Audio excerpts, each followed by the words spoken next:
Be confident, be bold, be authentic, but don't forget to take action. This is Ordinary to Badass, where our stories empower women to step into the spotlight of their own lives and pursue what they're truly passionate about. It's time to step into the arena and become more than just extraordinary. It's time to become a badass with your host, Marie Sonneman.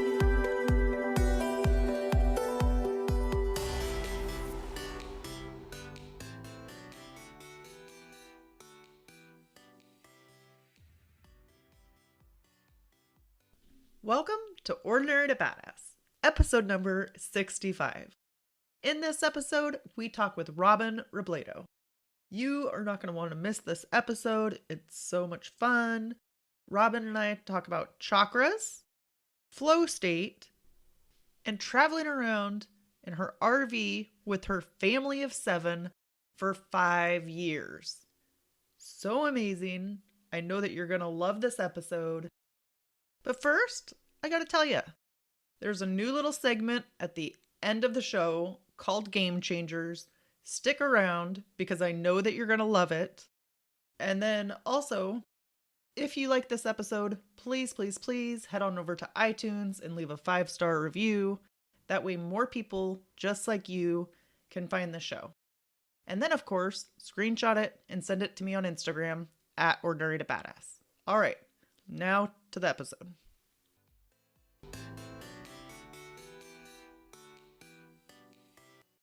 Welcome to Ordinary to Badass. Whether you're ordinary or badass, I'm glad you're here. Today's guest is Robyn Robledo. Robyn, thank you so much for being here. Excited to have you on the show. Oh, thank you. I'm so excited to be here. So first off, before we go any further, I've got to ask you, do you consider yourself ordinary or badass? Badass, all capitalized. I love it. Have you always felt that way?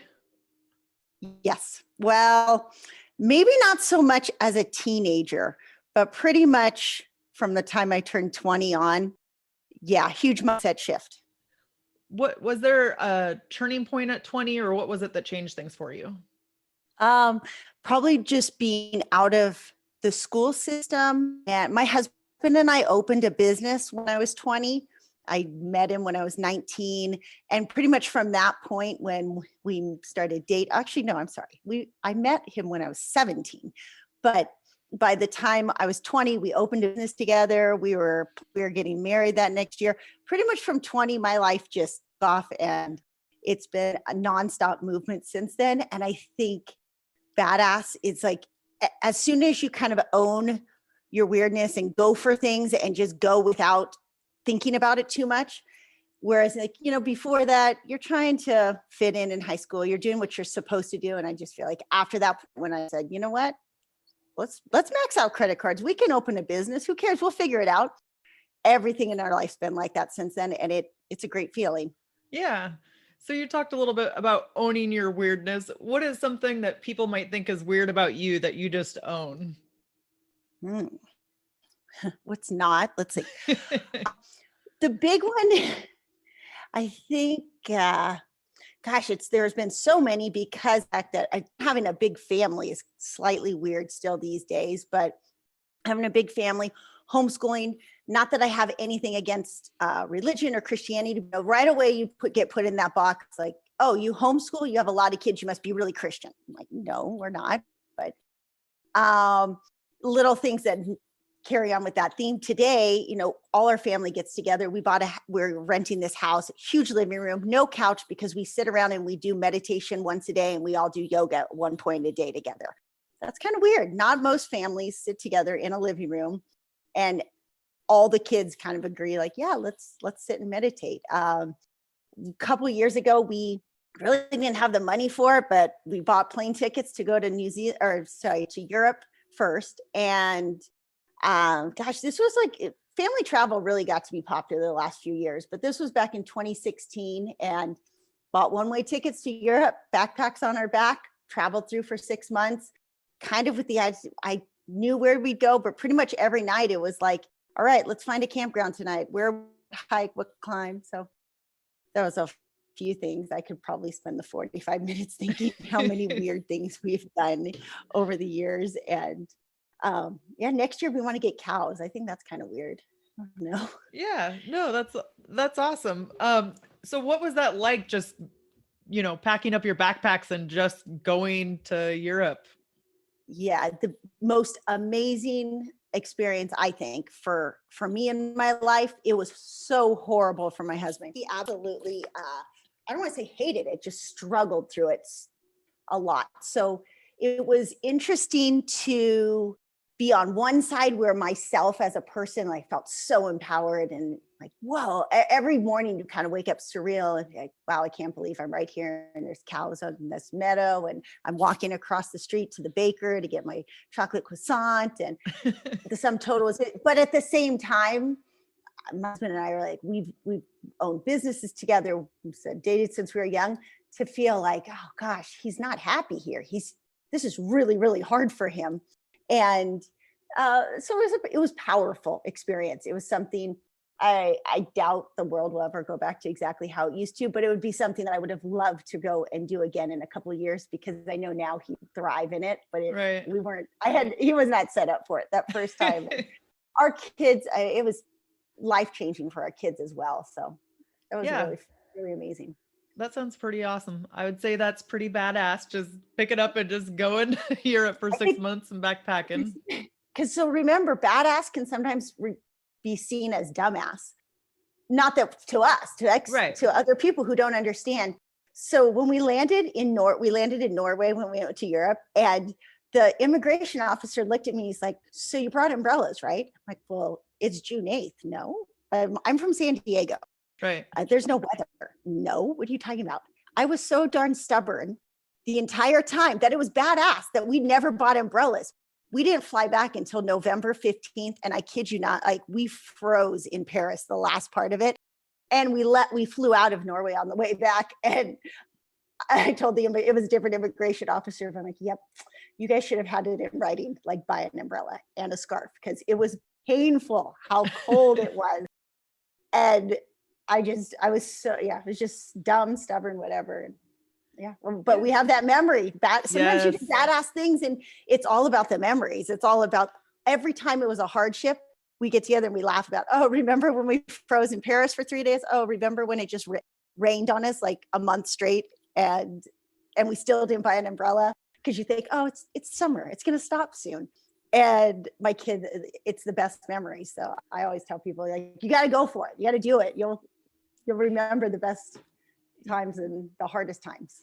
Yeah, and I think that so much confidence can come from that, because you just you're going on an adventure and you kind of pivot and figure things out as you go, or learn from it for the next time. But if you never did it, you wouldn't have the confidence to do it, another time probably. Absolutely. It's your manipura. Our family's like really obsessed with the chakras, and your third chakra is the manipura. It's your I do. So I'm all about, like, just keep doing until you figure it out. And the other chakras will catch up eventually, but it's so true. Doing is the best. I love that. So, Robyn, I want to hear definitely more about your adventures, but will you first just share with us a little bit share with us a bio? Absolutely. So, I'm Robyn. My husband, Victor, like I mentioned, we dated when I was still in high school. We got married a few years later. We opened a gymnastics facility in Coronado, California, which is a really cool place to be. However, cost of living is ridiculous there. We had 5 kids. Right now, their currently ages are 21, 19, 16, 12, and just about 10. And we raised them all in our gym. It was great. We had personal training and gymnastics facility, and they'd come to work with us every day. It was really good vibe, really good upbringing. But in 2015, my husband and I kind of looked at each other like, this is crazy that we work this many hours just to pay rent or mortgage or whatever, all the expenses. And our kids were in competitive sports, and like, this is dumb. I remember every Sunday evening just thinking, I can't believe how exhausted I am from being on the soccer field at a tournament. And so the house we were renting came up for rent, and I said, "Hey, let's just sell everything. We'll go live." Actually, I kind of conned my husband into it by saying, "Hey, we'd save a lot of money if we just were in a in our RV for a couple months this summer, and then we can find a house. But by the end of the summer, he's like, yeah, you're kind of happy this way. And I just care if you're happy. I don't really. And that was the start of 5 years of living in an RV. Some of that, we did a mix of everything. Some of that was just sitting still in San Diego to make some money. Some of it was traveling abroad. We went to, I think, 26 countries over the last 5 years. And then part of it was a lot of road trips. Like, I'm kind of obsessed with road trips, which is why we are currently, because of the state of with COVID and concerns on where things are going to go, food was really important to me. So I wanted to make sure that we had a way of securing food for us. For the last 2 months, we had 2 deep freezers in our fifth wheel trailer full of a cow. And I go, this is ridiculous. So when this house came available, I'm like, yeah, it makes much more sense to have the freezers in a house. And then we can take road trips in we have 2 RVs. So we can take road trips in one of the RVs. And this made it seems so not badass, but I had to be logical and practical. And I really try not to do that, but sometimes you just have to do it. Sometimes that's the most badass thing to do. Right. Hey, you took caution to the wind for 5 years. Yeah, right. So that's where we're at now. We are in Montana for who knows how long. I mean, I'd like to think that we'll just keep renting and go back and forth on road trips for a while. What was one of the unexpected things that you learned from traveling in an RV with your family for 5 years? It's funny, after 5 years, you forget if it was unexpected or if it was just you did it for so long that it became normal, but just how little you need. I mean, that was the beauty of it. Coming into a house, I mean, our house almost got filled between the stuff. I haven't really bought anything. The amount of stuff we just even had in our fifth wheel, to me, filling a house with it, I'm like, dang, this is a lot of crap. And there's a lot of stuff that I don't even know why it was in the RVs, and I don't even know why I moved it into a house, but unexpected is you don't realize how much your stuff owns you until you do without it. Probably one of the reasons those 6 months in Europe was the best was because you literally were so light. And we weren't even that light. We were light in the sense that we had maybe 3 or 4 outfits, no umbrella, no scarf, but a jacket. And we carried with us a huge 8-foot coffin surfboard bag with 3 surfboards, and then another huge rock climbing bag plus a rope bag. So we had more stuff in our fun sports equipment than actually in clothes, but it was definitely like the lightest emotionally, physically, spiritually, everything that I've felt in my entire life. And to be in that space, you do it hoping for that, but it's unexpected in like when it delivers. Oh yeah, dang, this feels really good. So you talked about you don't realize how much your stuff owns you. How do you apply that in your life now? I don't. I always have a waiting period on things like we literally sold beds. I just brought in beds from our 2 RVs and threw them on the floor. And I even actually, when my husband brought our second RV up, I had him bring one of the bed frames for these other beds, but he forgot the screws or the bolts that go with it. So we couldn't put it together. So the bed stayed on the floor. And I thought, yeah, why? You just ask why. You question all that. I'm like, why? Why do we actually need to put this bed together? We're thought to believe we need to have a mattress on a bed frame, but that's a simplistic version. But I kind of use that for everything, in stopping and thinking like, well, what is the real reason this serves, or what value is it going to make me happier at the end of the day? And quite honestly, like just having to fall on the floor into bed actually makes me happier than like just sitting onto the mattress. It's little things like that. However, I have seen a lot of spiders lately. So I might have to reframe that thinking and lift the beds. Really, that's the biggest difference, because living in a house, again, we don't have something that's like so fulfilling and badass to walk out our door. And we used to always have that. And today's the 14th, 16th. So we're halfway there. We've only lived in a house for 2 weeks. And of those 2 weeks, I've already taken 1 road trip. Nice. And about taken another. So I could tell that this isn't going to work like long-term stayed in the walls, but it really weighs on me emotionally to not have something stoke-worthy to walk outside my door every day and do without a lot of effort. And the point of that is that you really have to evaluate what is it that brings you stoke every day? What is it that brings you, that gets you excited to jump out of bed? And as soon as you identify that, then making those decisions on what serves you or what you want to buy or what, that's easy. It's out the window. You're like, I'll sit on the floor. I don't need a chair. If it means I get to, spend 200 more and drive further on a road trip, I'm all for it. Yeah, I think sometimes we forget that we have the choice. We have the choice, whether we're going to choose happiness or adventure or do something differently. A lot of times it's easy to choose the victim role or just like, oh, this isn't doing anything for me or my life sucks, but rather than just taking action and just going for it. So I love that. And to beers, you heard Robyn, question everything and ask yourself, does this bring me happiness? I love it. That is absolutely. Yeah, I need that like tattooed on my arm or something. Or put up as a big sign, because that is absolutely the motto I live by. I like it. So let's pivot and talk a little bit about your wins. Can you share with us something that you're most proud of accomplishing? Oh, yes. My first one would be that my fifth child was born, I must have been 36-ish, I don't know, 37. And I was done breastfeeding her. And I mean, one of my biggest successes is I wanted so much to be a mom. So just having kids, if you're a mom, you feel like what a win it is. It's we're so blessed. But at the same time, you just give self-sacrifice. You forget. I really think I didn't realize over those 10 childbearing years of having kids and breastfeeding how much I had forgotten or never really even knew, because I went from high school to open a business to have kids. I never had this like necessarily, I don't want to say party phase, but like fulfillment phase in my life.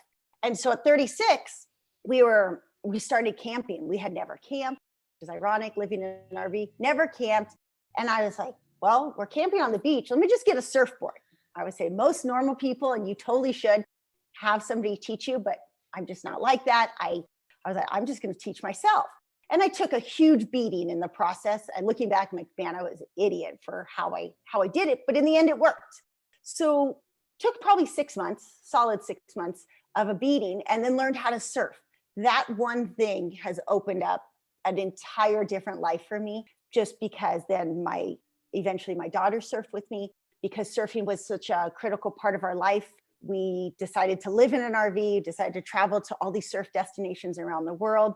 One tiny little beating it's just opened up everything. And right after, maybe a year after learning to surf, again, I was looking on Groupon. I'm like, oh, I'm kind of bored. What can we do? Hey, Victor, do you know what rock climbing is? I've never rock climbed. Let's go try rock climbing. Instantly fall in love with it. And now it's pretty much either surfing, not so much now because of COVID, but rock climbing just defines our life, and it gives us so much focus. To have a focus that's a healthy, like physical outlet, stoke-worthy focus, of course you're not going to care about beds and chairs after that.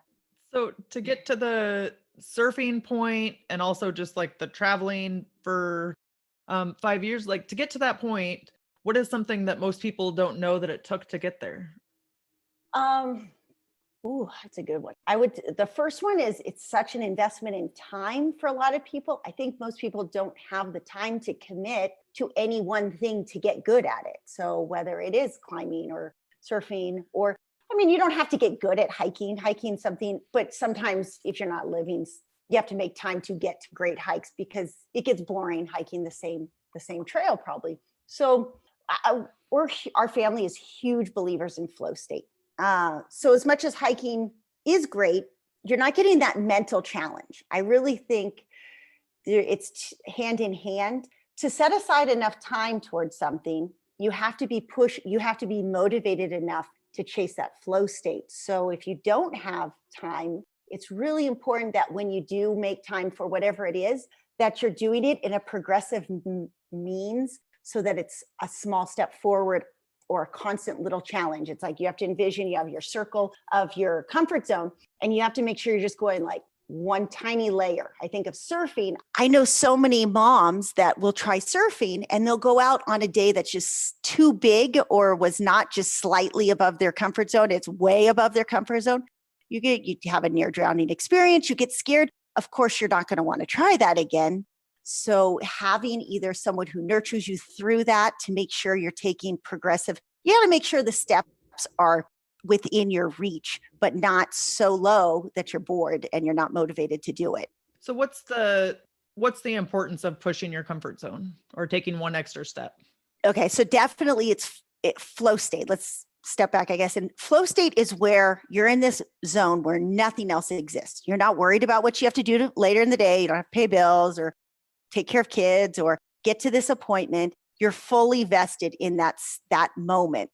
And I think that's when you're in your comfort zone, you might be able to, say, on an easy hike, you might be able to take in, well, the trees look nice, the sun feels good. You're in the moment, but your mind can still wander to that to-do list, or it could even go back into your past of like, oh, remember when this happened? And we have to catch that. When we're in our flow state, we're not thinking forward or back. We are it's more survival mode. And so in a way, we have to enter that arena of survival zone. Now, we don't want to actually die. So that's why it's important not to go so broad beyond your comfort zone that you have to learn risk assessment. It's a big thing I've done with my kids is understanding what that risk assessment looks like and not being, I see a lot of moms, they're scared to let their kids push that comfort zone slightly. And so they tend to be careful, watch out, be careful. And we need to, as moms, dads too, we have to step back and be like, well, we need to not go to that be careful mode so quickly, because we have to internally think, are they going to get hurt or injured? And when we taught gymnastics, that was a very big theme. I tell kids, they want to throw back handspring. Everyone wants to throw back handspring. And I go, well, they're like, I don't know. Do you think I'm ready? Robyn, can I do it? And I go, well, you're not going to die. Are you going to get hurt? You could, you might bend a finger. You might hurt your shoulder a little bit. You're not going to die. I promise you. I will not let you do that. That was big. And we don't, as a society, encourage that mentality. No, I agree. I think that's so important. I think that's how we grow as humans, and that's how we push our confidence or increase our confidence. Yeah. And we look around, we go to the store, we are definitely paying the price for that mentality shift right now, because we are we as a society are so worried about someone protecting us from all risk that we're going to have a negative side effect if we don't engage in a little bit of risk. Yep.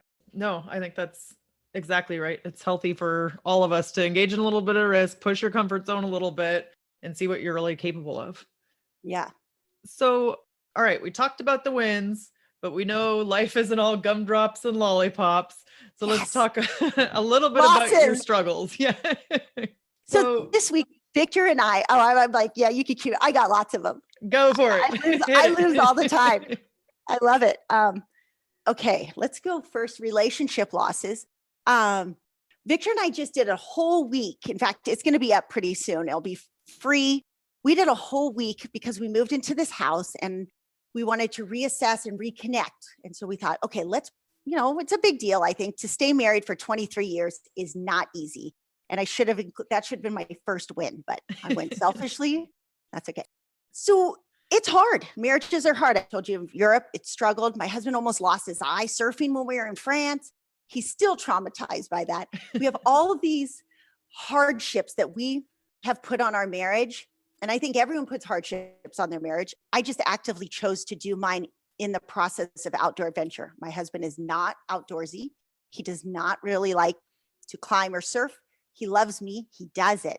And so we took this whole week, we filmed 5 days of what that looks like and kind of our ups and downs and how we've worked through it. I can definitely say after 23 years of all this, our marriage is absolutely stronger, better, more passionate, more exciting. But we're willing basically to take risks in our marriage all the time. We're willing to engage and challenge each other constantly. And in doing so, our loss is that we hit heads. We absolutely get to low points, and it's exactly what it feels like when you're taking a risk surfing or taking a risk rock climbing, that I'll push to the point like, look, we got to stare off in the same direction. Basically, I want to fight you until we're staring off in the same direction. It doesn't have to be my direction, but we need to communicate and be like, what's the next direction? Hence why we're in a house. But We also, losses, I'm going to tell you, we have zeroed out our bank accounts multiple times in these 5 years. And that's besides the stress on your marriage, that can feel like a loss for sure. You can feel like, oh, I'm a failure. I should be more financially secure right now. And it's just an active risk that we've had to choose many times. We always find a way. It's kind of like, I think I end up liking it like a little bit of a challenge. Like, I don't know if it's confidence thing. I believe that we'll figure it out in the end. We have so far. So you get that positive reinforcement like, hey, let's keep pushing. But it can definitely feel like a loss in moments of zero. In moments of zero, you're like, yeah, maybe maybe that last trip wasn't such a good idea. Maybe. So I don't know. Those are two losses. I think Yeah. luckily the wins offset it, but So how do you bounce back from that? Like when you're at zero, what do you do to get going again?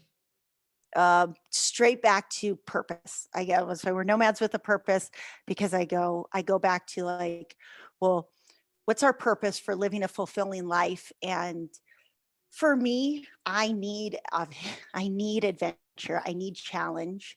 And so, and my husband, he needs way more security. But real quick, he's a personal trainer, and he's such a good personal trainer that he has some clients that have been with him for 15 years, not because he's doesn't help them, but because he helps them. So, like they're just, it's like they're rooted to him, and it's a beautiful thing. But part of me is like, he's attached to them. Right. His boat's tied to theirs, and it's great. But so he needs a little bit more, and so that how we bounce back from that, I go, well, his purpose is to nurture people. He is absolutely, and so it's this line of respect. You bounce back by sitting down and literally, okay, we're going to stare off in the same direction. I'm going to need some challenge. You're going to need to nurture people. What are some options? And it's, if you look at my table under my computer right now, it's covered with butcher paper all the time. I'm constantly brainstorming out, like writing out, okay, well, we can work towards this path. We can work towards this path. Well, let's just pick one path this week and then adjust. And so you hit zero and you're like, okay, well, this path's not working. Let's try the other one. So was he still doing personal training while you guys were on the road for 5 years? Yes. Yes. He still has a gym in San Diego. He's supposed to keep going back and forth once a month. I don't think he's going back, but if clients are listening, they'll be like, no, he has to come back. He's pretty much just transitioned digitally, so that it's too bad with COVID. It really is too bad that this whole personal one-on-one in vivo experience is being taken away. There's been some really positive things out of it too, but I just don't see, with the state of things being as they are, that it's just not worth it. Traveling on a plane is so exhausting for people. Montana to San Diego, that's a 20-hour drive. That's Oh, wow. a lot. Yeah, at least a 20-hour drive, depending on what you're driving. So I think he's staying here. I think we have lots of different avenues that we'll go through, and we're not at zero, so we have some options Yeah. right now. Yeah, but I also think like the virtual thing is so cool in the sense like it gives you the opportunity to travel and do what you want, but then still be able to communicate with people or train people. So I think that's awesome. Yeah, it is. I feel very, yeah, you can see my smile, grin to grin, or ear to ear grin. I feel very fortunate in what we have. And a part of we used to travel and just get our sports and stuff outdoors. But since I know we should stay here somewhat long term, we brought up in our garage, we have a full gym. We have gymnastics mats. We have a 20-foot tumbling trampoline. So and we're building a rock climbing wall this weekend. So Nice. it's not like it's torture being Right. rooted in one spot. And I think it'll be fun. I kind of think I foresee us doing some really fun retreats here too, if I can just figure out with the cold and everything. So over the years, and maybe this was more when you guys were in, like before you moved into an RV, have you ever struggled with mom guilt? Oh, every day, but it doesn't. Yeah. Okay. So I mentioned we meditate every day, and that's something that's been new probably in the last year, that our family has really taken to it, and just keeps us feeling more balanced. So I think if you meditate, you observe your thoughts, but you don't hold any attachment or judgment to them. At least a dozen times a day. But it's more just, oh, it's there. Yeah. Okay. Well, maybe I could shift. Maybe I can close my computer for a second and fully focus on Tatiana making cookies or whatever she's doing. My fifth is really high maintenance. We pretty much set up a schedule that everyone trades off giving her attention, but she really doesn't want attention from anyone but me. So it doesn't actually work, but I try. And so that I would think it'd be crazy to think that mom guilt would ever go away. I will die with mom guilt, but it's a good reminder. It makes you aware of your thoughts and it helps you reprioritize, and it's healthy. So is that what you do then? You just reprioritize when you get the mom guilt, or what do you do to combat it?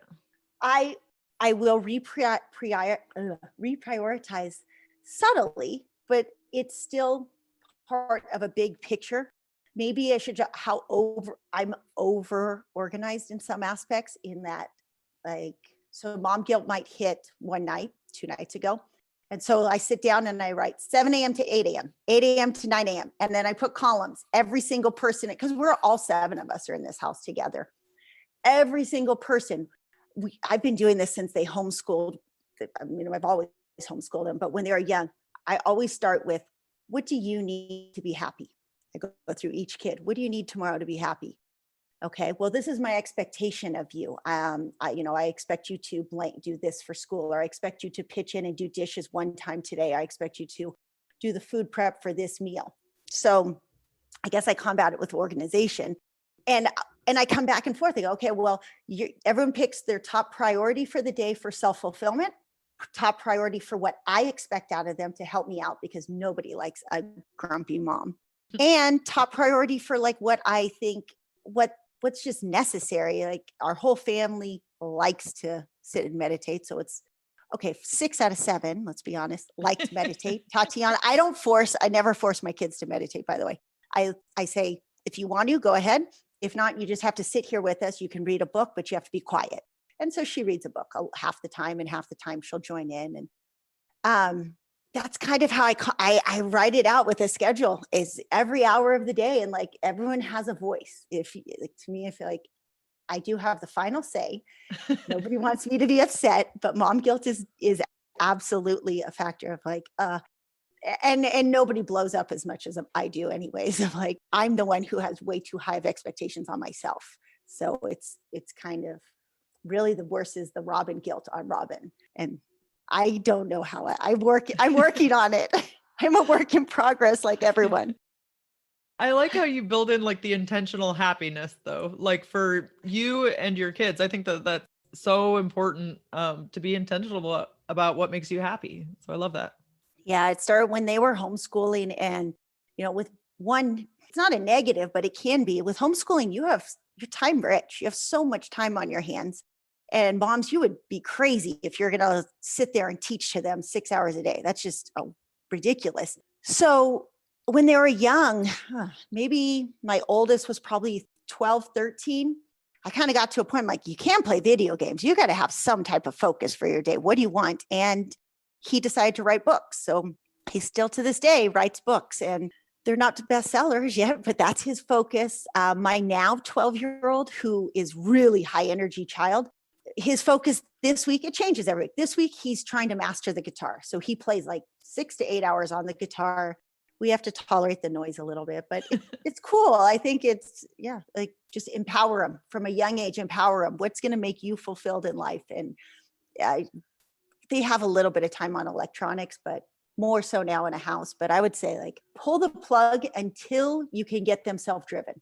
Then once they're self-driven, then you can slip in all right, go ahead. And we don't have Xboxes or anything like that anymore, because I pulled the plug on that years ago, but we'd still have Kindles, and they can still go on computers or phones and play, I don't even know, Minecraft, things. So you're saying pull the plug, as in all electronics, until they, find their own drive. Is that right? I've done. That's what I've done. I pulled the plug completely with video games, and with my oldest son, because he was the only one it was an issue with.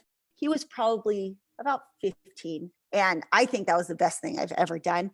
if he asked you though, he would say that it was a mutual agreement.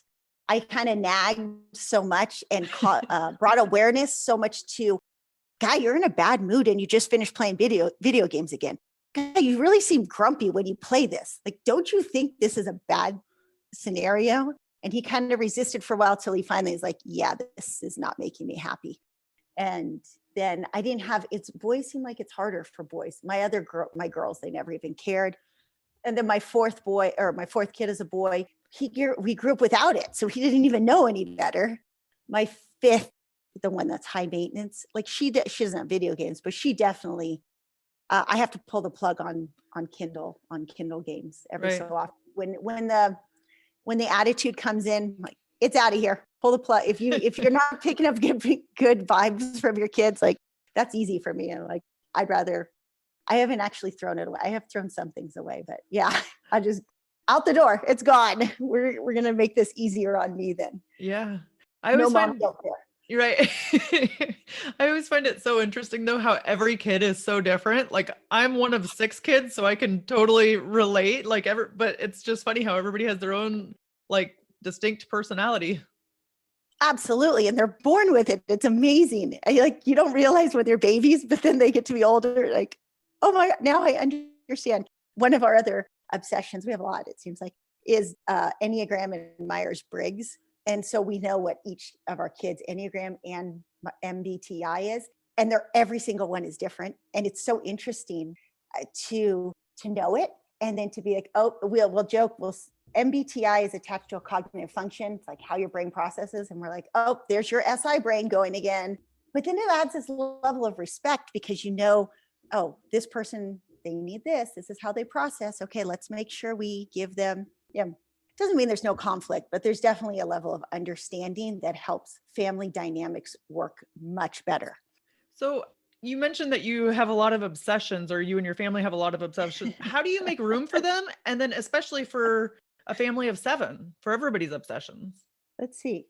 Well, I think relative to other people, we must be really time rich because we do. Yeah, that's probably a lot of it, is that we are way more time rich than the average person. So you have time for obsessions. I mean, my kids were younger. I say they're obsessed with things because I would work, but it was from 3 to 7 at night. So you're still having to fill most of the morning, and homeschooling was more about like, hey, let's find something to obsess over instead of learning. I'm so thankful that we never spent a ton of time with what they're teaching, with what the school system defined, since right now with COVID, the transition where the world's going to go for education is huge. Like now is the time absolutely to reshift our thinking, and everything for us has always been that obsession is kind of tied into creativity, because if you're surfing or rock climbing, that's creativity. Gabby started the blog with me at 16. That's creativity. My now 16-year-old has been working on the blog for the last year. Everything, it's a creator's, making a podcast. That's creativity there. And so it's, I guess when we say obsession, it's just that we allow a lot of time in our day for these creative outlets. Even in research, when we got into Enneagram, you're researching and we spend so much time on the trail. So we allow this space for creative thought. Like, oh, hypothetically, if this type 2, could a type 2 be an ENTJ? No, that's no way. That's how our obsessions go, is that we just are time rich, and we spend a lot of time shooting together and exploring ideas. I guess that's where I'd say we're like weird. Like I don't know. Maybe I should do a podcast with somebody like, what do most people spend their day doing? But I mean, I think the fact that you guys spend time talking about it and thinking about it kind of probably keeps you curious or keep you interested, because you're thinking of different angles of things. Yeah. Curiosity. Isn't it fun? Yeah. To be so curious about the world.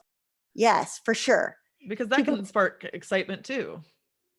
Oh yeah, absolutely. And then having our blog be something that most of our family works on. I mean, 3 people full-time, Victor more and more now, it means that you have So even if our minds wander these curious things, they're being like integrated somehow into, oh, let's do this YouTube video. Oh, let's write this blog. Let's create this course, put this on Instagram. There's this network of, and that's where I say that, oh, I can see how some benefits are going to come out of this new digital world and post-COVID world, because creativity is going to be everything. Yes, I agree. And it's going to be crazy how much like the little ones, when they grow up, how much more they're going to know, just they're going to be so advanced because they're in school doing everything technology. Right. And especially if the schools allow for some open-ended creativity, that'll be really great. So Robyn, can you tell us about your mindset and how it has led to your badassery? Okay, absolutely. So I tie it into the chakras because it's just an easy way for me to visually think of a framework. Because otherwise, if I'd say, oh man, it's just my mindset, it's just because I go do things. And like, no, it really is tied to root chakra is your lowest one, safety, security. I have a really loving husband. So maybe we hit heads and don't see eye to eye on every adventure. I have this great sense of security. I didn't necessarily have that as a kid per se. And so maybe that's why at 20, I could say that, oh, wow, I was like in an established relationship with somebody who made me feel really safe and secure. That affects your mindset for sure. People who are struggling right now because of COVID and being locked down or being worried about a mask, your root chakra is probably on high, like overly, it's a block, but a lot of times a blockage means like you're just sending too much energy there. And what happens is, how can you have a positive mindset if everything in your root chakra is just like, I'm scared, I'm scared, I'm scared. So that's part of it. Your next chakra point goes to sacral chakra, which is the most blocked chakra in the US for sure, probably in the world, but in the US. And that one is blocked because it's about your individuality, which hence is badassery in itself, of people who are very okay with their weirdness, their individuality. They tend to have a little bit more open sacral chakra. And that's not taught in society. That's not taught in school. We're not necessarily raised to be like, hey, what makes you different? Everything's about how are you going to conform? And so there's a mindset shift there too. And like, I'm different. I like, what makes me tick? What makes me different? Hey, let's do more of that. And when we do more of that, it usually is in some form of creativity. It's also a spot where you become more vulnerable. And I think having a badass mindset goes hand in hand with allowing yourself to be vulnerable. And then your next one was your I doing. Your solar plexus is like I do. And we talked about how you just go, you jump on that plane, you buy that ticket, you try that Groupon, you paddle out on a small surf day and see what the ocean feels like. You do, guess what? You're going to have a positive mindset. You're going to be a little bit more like, oh, wow. The cool one though, I think, is the heart chakra is love. And so people think of like, oh, heart chakra is how much can I give to everybody else? But actually the heart chakra is all about forgiving yourself. And it's the one I've definitely struggled with the most, but because I've gotten better at it, it makes my mindset better because I'm like, oh man, yeah, I kind of mess up a lot. I'm not very perfect. I'm not that great at anything, but I have good intentions behind it. I'm not hurting anyone. And the faster we forgive ourselves for our flaws, the better our mindset is to go out and do more of it or to get better at it. If you think about some people, I know most people know a person like this who, because they made one mistake they can't forgive themselves, or maybe they didn't make the mistake. Maybe somebody did it to them. And because of this, that they're holding on to it, they're not engaging as much in the world. And because they're not engaging anymore, they're kind of sheltering themselves. They're not vulnerable. They don't want to. They end up being scared. And now they're probably not the happiest person to be around. They're not the person telling you, oh my gosh, I'm going to go try this tomorrow. They're like, oh, be careful. Maybe you shouldn't do that. Why, and so they kind of, and that's just half the chakras, but like that was a pretty thorough answer for you. No, that was great. But for somebody who, I know you explained different type of chakras, but for somebody who's not familiar with chakras, can you explain that just a little bit? So it's a spiritual framework for energy hubs within your body. I always go like, some people might not, if you can't see it, do you not believe it exists? that's for everyone to decide for themselves. But if you just hypothetically go, okay, there's these energy fields inside my body, and the more you start to focus on what they represent and what it would take to open them, I think most people start to feel them. They start to know, like, I know because my husband, why we've hit heads in certain aspects are definitely because of blocked chakras. And so a big reason our marriage is like it is now is because we've spent the last year or two trying to unblock certain ones. And how do we do? Okay, so it's not like you're actually, let's say trauma. If we have a trauma from our past, we're gonna mentally, our cells in our body hold on to that memory. And so if we're holding on, whether we realize it or not, we have our conscious thoughts and we have our subconscious thoughts that are kind of guiding us through our day. And on a subconscious level, if that trauma is still there in those cells, every time we engage in the world, actually that subconscious is kind of dictating how we're engaging. And so by focusing on, maybe I can let go of this trauma. Let's not just let go. Let's work through. What is it? It's not like you're just going to wake up one day and I'm going to forget about it. But, through journaling and meditating and focusing on that release, eventually these chakra ports kind of open up, and we need the energy to flow. So I did say what 4 of them were from that heart chakra. Throat chakra is communication, being able to right now express ourselves in a space of kindness, of compassion is huge.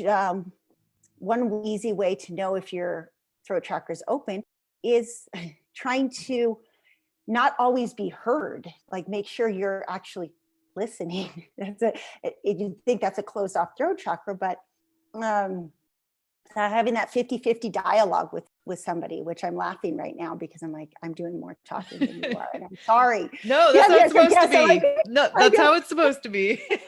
They hear from me enough. In a normal conversation, when you meet somebody, like paying attention, like, am I asking as much as I'm telling? And I say that because, one of the worst is like, I talk to people. When I go out in the world, I talk a lot, but I talk is by asking questions. I'm like, and then you have somebody who just kills an hour of your time telling them about what they did 10 years ago. Like, dang, you have a blocked throat chakra, but it's important. It's a balance. Yes. Throat chakra. So it's got to have a balance of coming from heart, from your compassion, but with third eye, which is kind of knowing, it's your wisdom. It's seeing where you would like to, where you're heading, which right now with COVID, some of us need to open our third eye more and say like, hey, what's it going to look like if we keep going this path? If I'm scared when I do this, what's going to happen next year? What's my kid's world going to look like? That third eye it's important, and it's hard for people to access that energy in order to, you literally open your mind to kind of access that wisdom.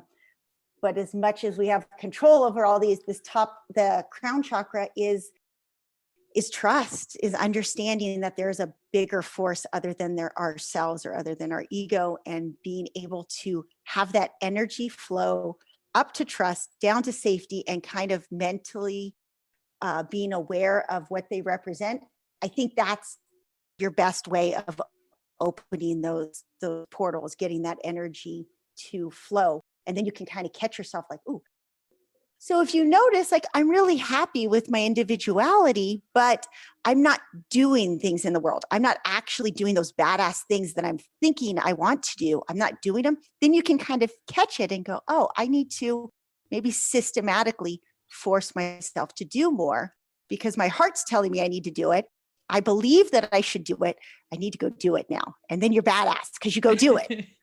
Yeah, no, I love so much of what you had to say there. I can't say that I've known a ton about chakras, but I'm interested now. But I think there's so much importance in just being self-aware. And then, like you said, asking questions. Like, asking questions is huge. So I love that. Yeah, thanks. Curiosity definitely helps. Yes, absolutely. So Robyn, let's end with a tip to encourage women who are in the arena fighting for the life they want. Okay. I wish I should have, like, I have so many, I should have one go-to, but in 2015, It was our first trip going. This was when I had conned my husband into moving into our RV temporarily. And we were in Ouray, Colorado. It was our absolute first road trip, living like that. And already in my head, I knew this is the life I want to live. But I wasn't conscious. That's that subconscious level. Consciously, I didn't know it yet. And we were in the campground. This happens to me all the time. I was in flip-flops because we were in a campground in Ouray. There's campgrounds right in the heart of town. But what's cool is you can like kind of walk to the trailheads, walk to town. It was early in the morning. I walked to the trailhead and I looked at my husband. I'm like, most of our kids were with us too. I'm like, I think I'm going to hike this. And he's like, no, I haven't had enough coffee. I'm done. Two of my girls went with me in flip-flops. It's a perimeter trail. I mean, it can't be that far. It's the perimeter of town. Well, it was really long and it was really muddy. And we're doing it in flip-flops, which means we ended up having to do it barefoot because our shoes had been stuck in the mud. And halfway around the trip, a lady, we stood out. She stopped us and said like, oh, hey, what are you guys out? What are you guys doing? Why are you hiking barefoot? And I talk to strangers all the time. And so we end up sitting there for 20 minutes talking. And I'm telling her, I'm so excited. Yeah, we're in our motor home and we're so cool because we're hiking now. And this is totally different life from what I had been leading just 2 weeks before. And she's, oh yeah, I'm from Lander. Oh man, you've got to go through Lander, but make sure you carry bear spray because did you know on May 20th, I saw 20 bears in one day hiking. I'm just looking at her like, wow, you're so cool. I cannot believe that. That's so exciting. And then we finished talking and she looked at me and said, well, whatever you do it with gusto. And I have lived that since the moment I saw her. And so you guys should totally do the same. Yes, I love that. And Robyn, how can we connect with you? Oh, anywhere Nomads with a Purpose. So nomadswithapurpose.com, on Instagram, Nomads with a Purpose, on YouTube, Nomads with a Purpose, and all the other social medias, Nomads with a Purpose. We are there. Reach out to me. I would love to. I love helping people. Okay, awesome. Thank you so much for being on the show. You've been a total badass and I've enjoyed hearing your story. No, thank you for having me. It was really fun. And with that, we'll end our show. To all the badass women out there staying in the arena, wherever you are, whatever you're doing, own it and get after it. Wasn't Robyn cool? I really enjoyed talking to her and hearing her story. So now, let's talk about our new segment, Game Changers. Reflecting on the story that Robyn told us, what do you think was the game changer in her life? For me, I think it's when she had the courage to talk to her husband and convince him or trick him to live in an RV for a month, which turned into 5 years. That completely changed the trajectory of their lives.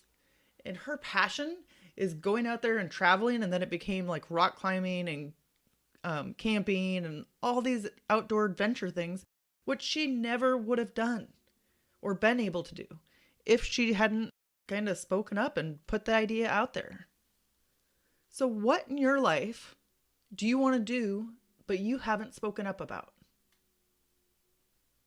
That's my challenge for you this week, friend. Speak up or do the thing that you've been dying to do, but have been holding off on, because who knows what kind of game changer it can be in your life.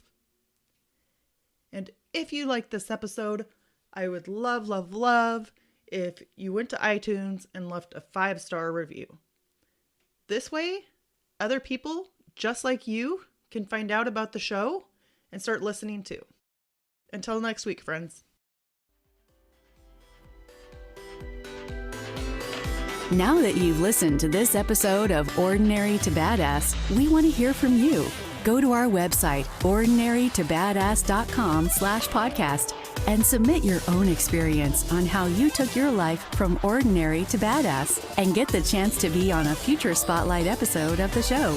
That's ordinarytobadass.com/podcast. While you're waiting for the next episode of the show, wipe off the sweat, dust off the dirt, and get back in the arena.